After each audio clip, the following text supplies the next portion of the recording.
They lost. Not dramatically. Not with an epic battle. Not with a scene of destruction you could cry your way through and call closure. They lost in a way that is so much worse than anything any Pixar screenwriter has ever had the courage to say out loud. They lost while the kid was still in the room. They lost while she was still breathing, still had a name, still slept in the same bed she always did, but was no longer the same child. And Toy Story 5 is exactly about that. It's not about robots. It's not about electronics. It's not about any villain you can sketch on a whiteboard in a story room. It's about the precise moment a child stops needing toys. Without growing up. Without maturing. Without going through anything at all. Simply because a glowing rectangle of glass got there first. In the 4 movies before this one, the terror was always the same thing, wrapped in different packaging, but always the same fundamental dread. The kid is going to grow up. Andy is going to college. Bonnie will get bored. Time will pass, and the toys will end up forgotten in a box, on a donation shelf, in a trash bag. That was a fear with dignity, you know? It was the kind of pain you could name. The grief of being replaced by time, by maturity, by life moving forward. There was a melancholy nobility to it, because at least the child was becoming something. At least the abandonment came with a built-in purpose. The torch was being passed even when it hurt. But Toy Story 5 is going to make you swallow something far harder to process. Because the child didn't grow up. She's still the same age, still has a room full of toys, still has a name written in permanent marker on the bottom of Woody's boot. And yet, she's already gone. The body is there, the eyes are open, but everything that made that child capable of looking at a plastic cowboy doll and seeing a sheriff, a friend, a hero, an entire universe of possibility, that has been consumed, devoured, vacuumed into a screen. And this is where the real terror starts, because the villain of Toy Story 5 has no face, no name you can put on a wanted poster, no motivation you can confront in a climactic scene. The villain of Toy Story 5 is an algorithm. It's a set of decisions made by engineers in white-walled offices in San Francisco who never met your child, never knew her name, never cared what she dreamed about, but who studied the chemistry of the human brain with surgical precision and figured out exactly how to hijack the reward system of a developing mind. They figured out how to take dopamine, that neurotransmitter that nature designed to reward survival behaviors, and turn it into an electric leash. And then they put that leash in the palm of a 5-year-old's hand. For free. The iPad is not Woody's rival. The iPad is not competing with the toys on a level playing field where the best thing wins. The iPad is a dopamine black hole that collapses everything around it. When a child picks up a tablet, her brain is not being stimulated. It's being colonized. Every notification, every animation, every short-form video loop is a micro-injection of chemical reward that recalibrates what the brain considers interesting, stimulating, worth paying attention to. And you know what can't compete with that? A motionless plastic figure that requires you to invent the story yourself. That demands you bring the imagination, the narrative, the conflict, the resolution. That asks you to be the screenwriter, the director, and the actor simultaneously. That is cognitive labor. That is creative effort. And the brain that has been recalibrated by digital dopamine will reject that effort every single time. Not because the child is lazy, not because she is bad, but because the algorithm has reprogrammed what her brain classifies as pleasure. And now everything that isn't that speed, that constant stimulation, that accelerated reward rhythm, feels boring, feels slow, feels empty. Woody has his eyes wide open and is watching this happen in real time. It's one of the most disturbing sequences that animation has ever put on screen, even if Pixar didn't have the courage to frame it exactly that way. Because the film shows the toys watching the hypnotized child. Her eyes are locked on the screen, her jaw slightly slack, her body completely still except for the thumbs dragging across the glass in a repetitive, mechanical, vacant pattern, and Woody is looking at her with those painted eyes carrying an anguish that the original character design was never built to hold. Because he was made to be looked at. He was made to be held. He was made to be the center of a child's universe, the anchor point around which she builds whole worlds out of nothing. And now he's standing on a shelf, looking at a child who is looking at a screen, understanding with devastating clarity that he has become invisible in a room where he is the most visible object.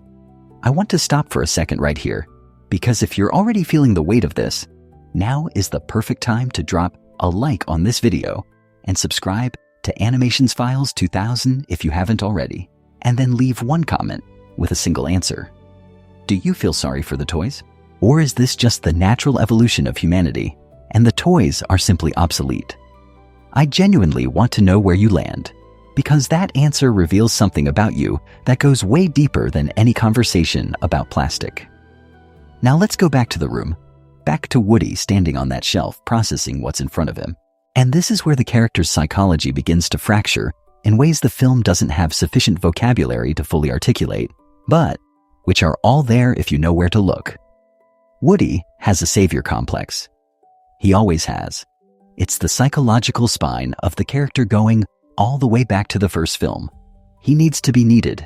He needs to be the leader, the guide, the protector. His identity is so deeply embedded in the function of being the favorite toy, the primary companion, the center of playtime, that when that function disappears, there isn't much left for Woody to be.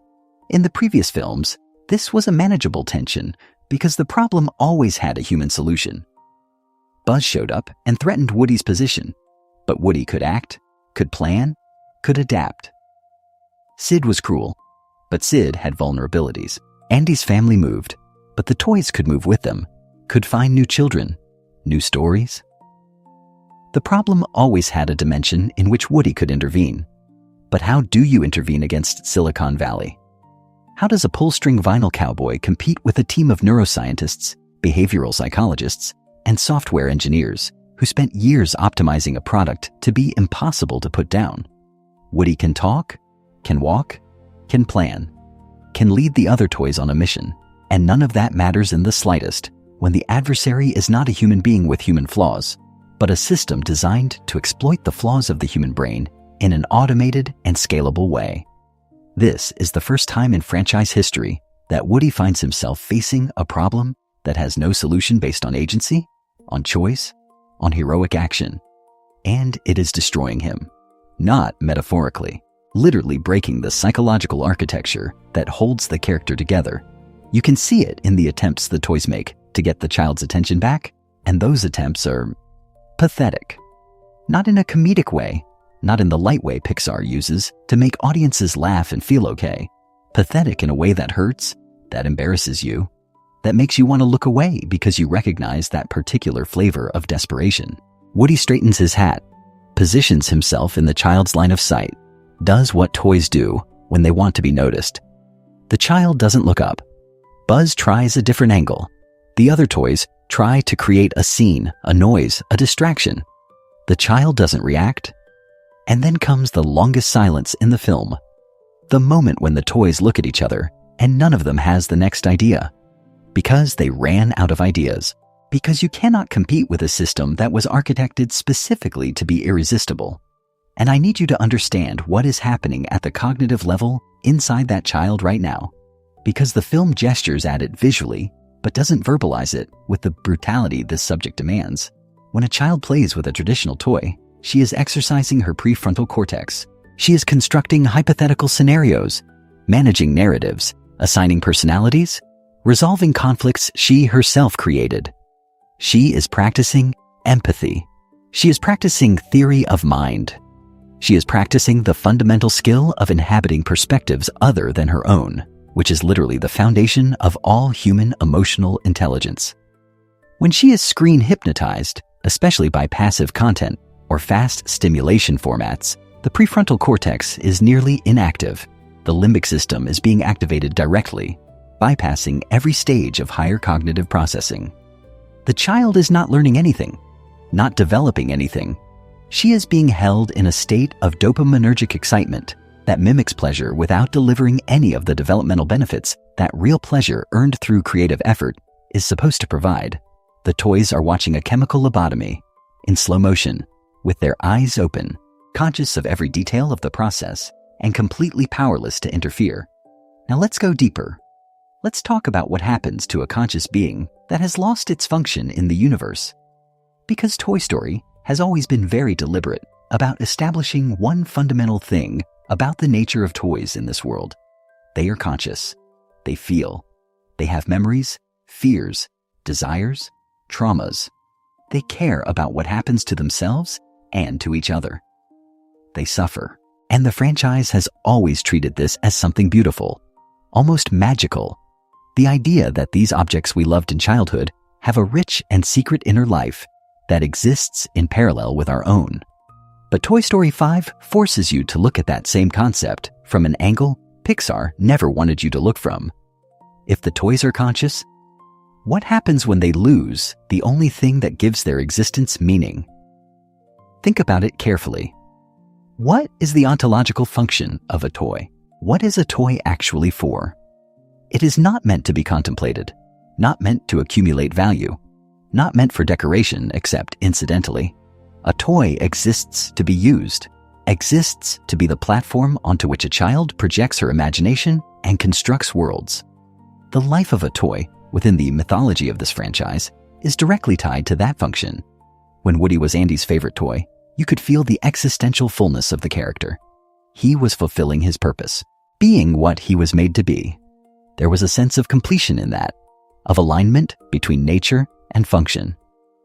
And now the room is full of toys that exist without function, that are conscious without purpose, that feel without having anything that justifies the feeling. It's a condition that Western philosophy has no adequate category to describe, because it was developed for humans who age, who get sick, who die, who move through natural phase transitions. But the toys don't age, don't get sick, don't die of natural causes. They simply exist indefinitely. And now, with the arrival of screens, they exist without even the hope that the child will need them again. Because in previous generations of neglect, there was always the possibility of return. The child grew up, felt nostalgia, passed the toys on to another child who would inherit the purpose. The cycle was painful, but it had logic, had dignity, a generational passing of the torch that kept meaning alive even inside the abandonment. But when a child's imagination is hijacked in childhood, there is no more passing of the torch. There is extinction of the flame. The child is not going to grow up and hand these toys to a niece or nephew with the knowing look of someone who understands the value of what they're passing along.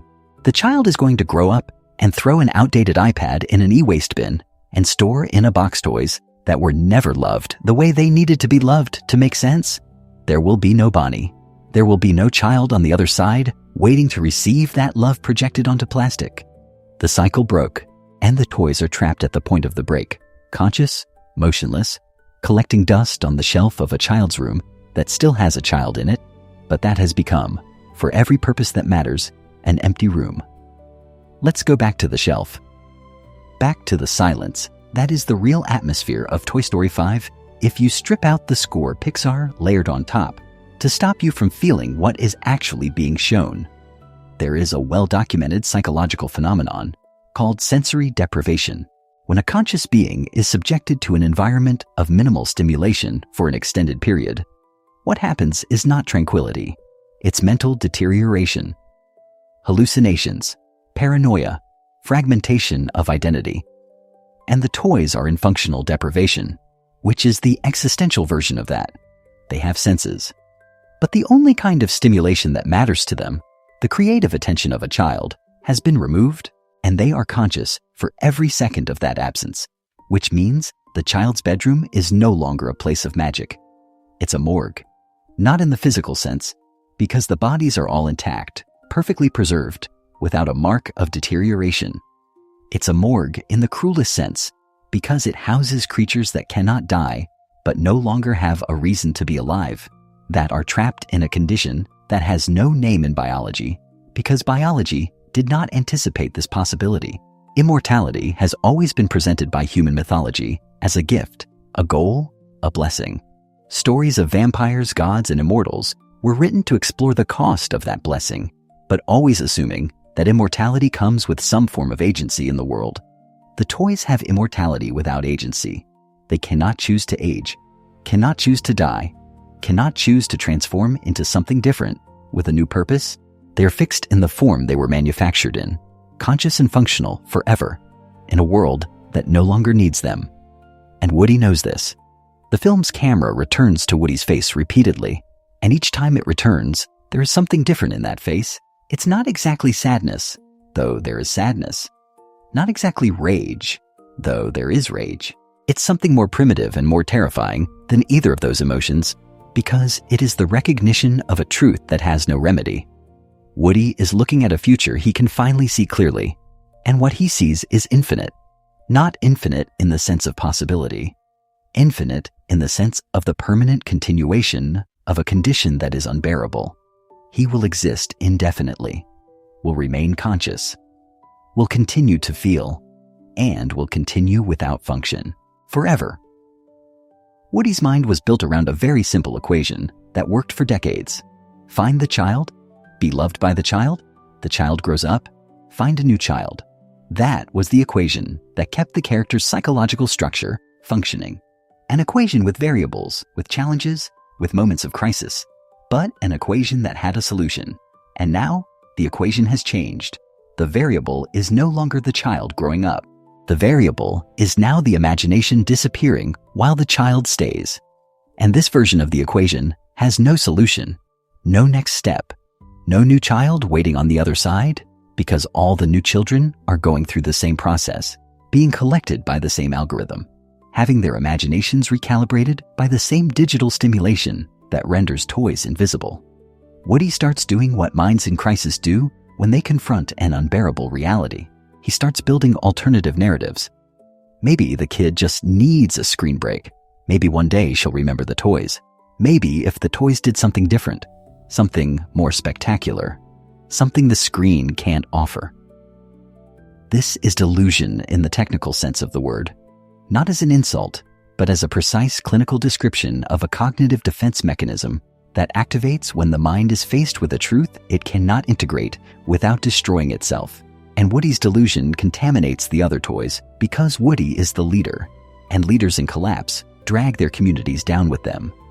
Buzz, the franchise's eternal technological optimist, the one who believed in Star Command, in progress, in evolution, is now in a position of devastating irony. He was the first to be accepted as the representative of a more advanced technology when he arrived and replaced Woody in Andy's heart.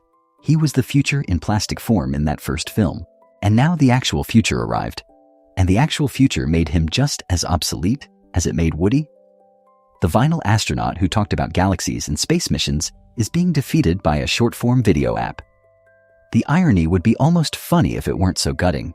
Buzz is looking at the screen that replaced all of them and recognizing in it the same process of replacement that he himself represented 30 years ago, but on an exponentially larger scale and with a structural cruelty that has nothing personal in it.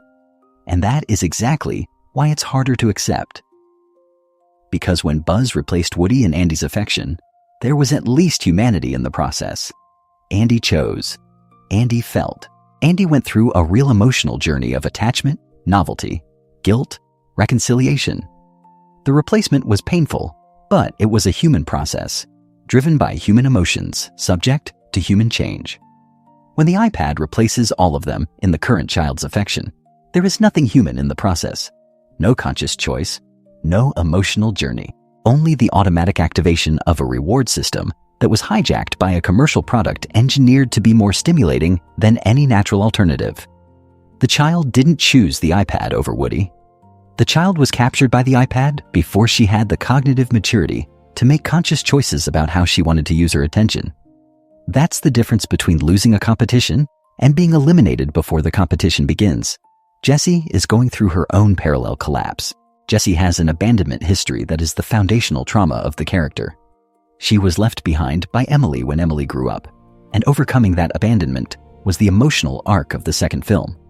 But now she is facing the same abandonment without the dignity of growth.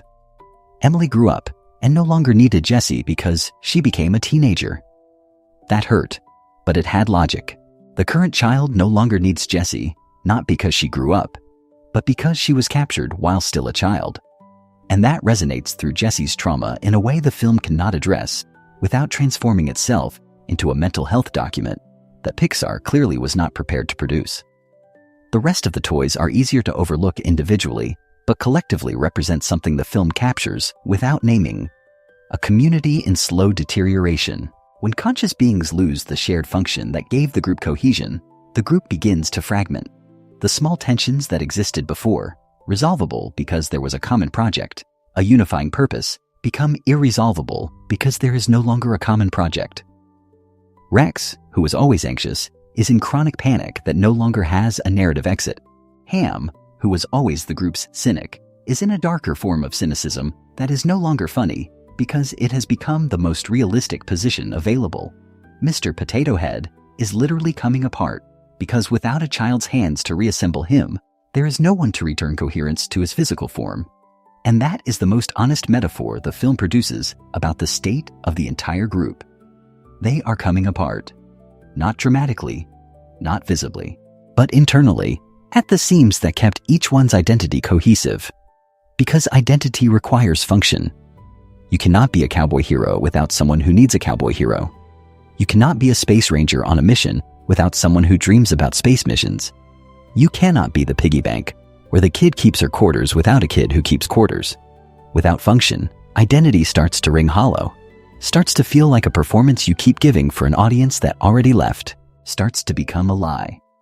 And here we arrive at the cruelest point of this analysis, the question that Toy Story 5 raises without being able to answer, the question the writers clearly felt but fled from toward the safety of a resolution that leaves the audience satisfied without processing the real horror. The question is simple. What is the morally correct thing to do with a conscious being trapped in an eternal purgatory without function and without exit? Human ethics has answers for beings that suffer and can die. Palliative care? The right to die with dignity.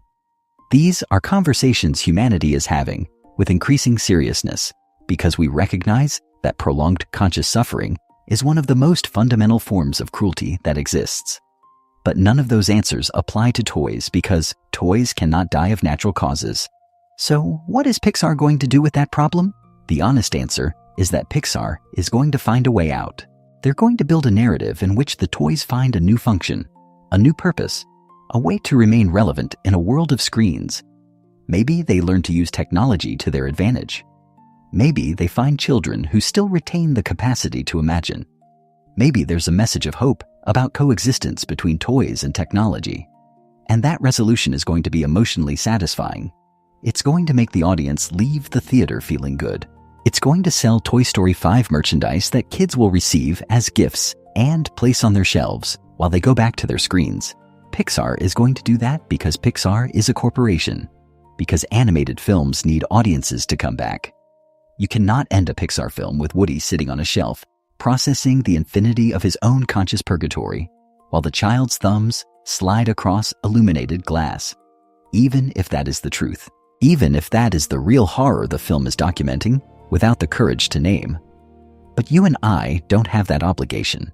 We don't have a studio to protect, don't have toys to sell, don't have an audience of children who need to walk out of a theater believing the world is safe. So, I'm going to name it. The obsolescence crisis that Toy Story 5 is documenting is real. It's not happening to plastic toys, because those don't exist the way the franchise imagines them, but it is happening to something far more valuable. It's happening to childhood imagination, to the creative capacity that children bring into the world, and that the algorithm is decimating with an efficiency that no previous generation ever faced. The generation that grew up with Toy Story grew up playing, with toys, with mud, with sticks in the backyard, with made-up stories that had no script and no rules. They developed their prefrontal cortexes in the process, developed the capacity to tolerate boredom, ambiguity, unresolved narrative.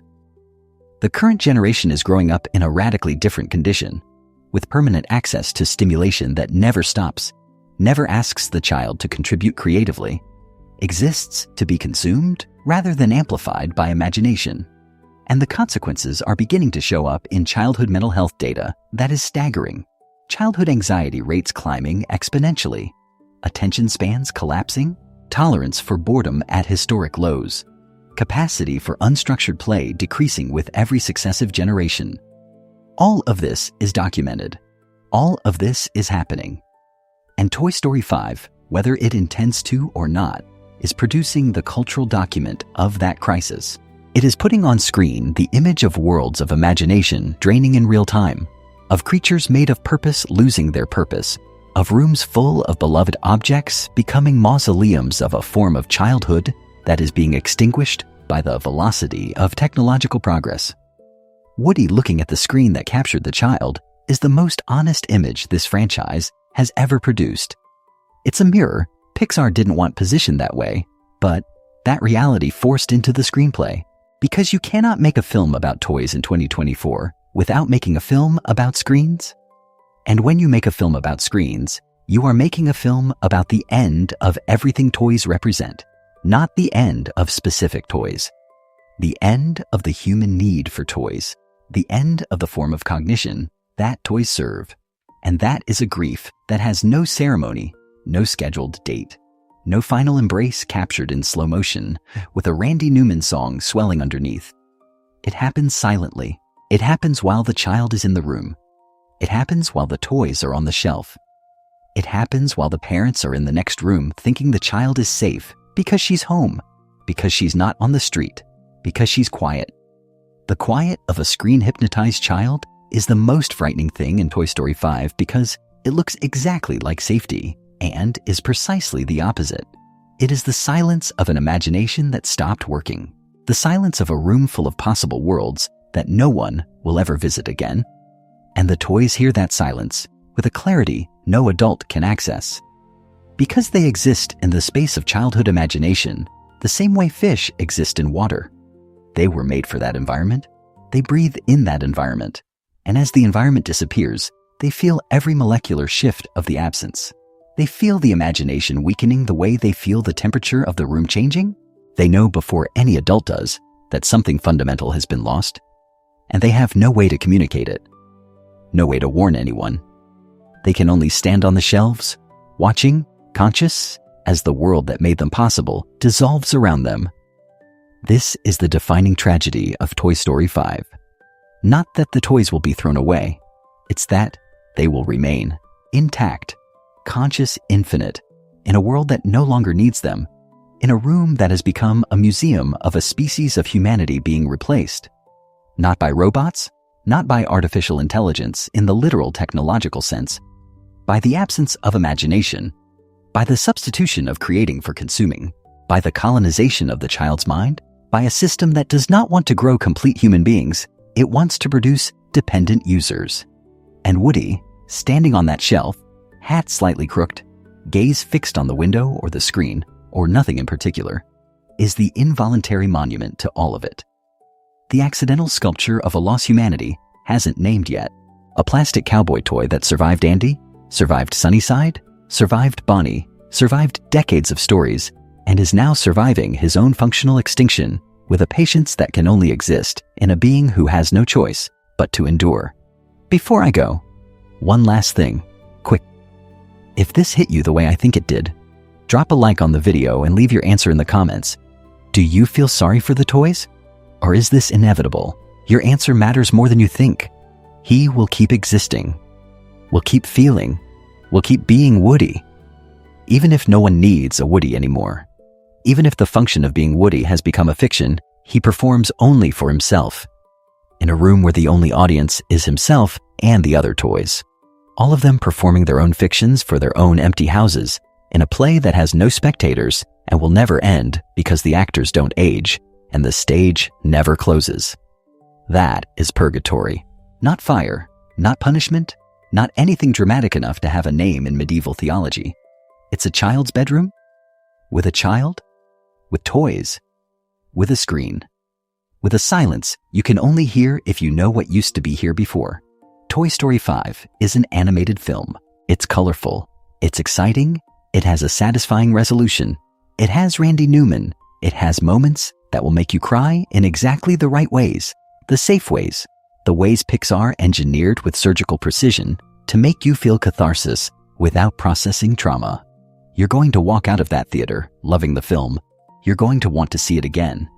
And the next night, you're going to look at the toy shelf in your kid's room, Or you're going to remember your own dusty toys sitting in a box somewhere at your parents' house, and you're going to feel something you won't be able to fully name, a longing for a way of being a child that maybe doesn't exist anymore the way it did. A quiet grief for something that was lost without ceremony, without a date, without a goodbye. That feeling has a name. It's called anticipatory grief for a form of human imagination that is being replaced before we ever had the chance to decide whether we were willing to let it go. And Woody is there, conscious, on the shelf, knowing all of it, and completely unable to do a thing. That's just the way it is.